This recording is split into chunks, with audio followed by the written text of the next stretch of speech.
মধুকন্যার সমর্থনে আপনি প্রচার করছেন, বিপুল মানুষের সমর্থন রয়েছে, জনসমর্থন মমতা ব্যানার্জির জন্য সমর্থন।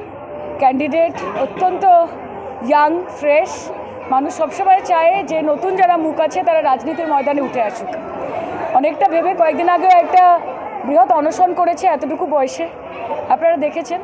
শুরু থেকেই আমরা এটাই মায়ের কাছে এসেছি। আজকে ঠাকুরমশাইকেও বলেছি যে আশীর্বাদ করুন যাতে আগামী দিন ওর যে রাজনৈতিক পথ চলা যে শুরু হলো সেটা সুমসৃণ হয়, মানুষ যেন ওকে সুযোগ দেয় মানুষের হয়ে কাজ করার, এবং ও যেন সেই সুযোগকে কাজে লাগিয়ে মানুষের পাশে থাকতে পারে, মমতা ব্যানার্জি অভিষেক বন্দ্যোপাধ্যায়ের নাম উজ্জ্বল করতে পারে।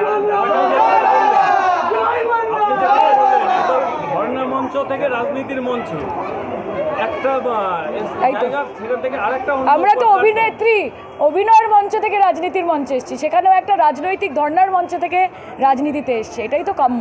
এত কম বয়সে যেখানে ওর বয়সী ছেলেমেয়েরা তারা ঘুরে বেড়াচ্ছে, তারা নিজেদের জীবনযাপন করছে, সেখানে এতটুকু একটা মেয়ে আজকে রাজনীতির এই কঠিন ময়দানে নাম লিখিয়েছে। ওর জন্য আমাদের একরা শুভেচ্ছা।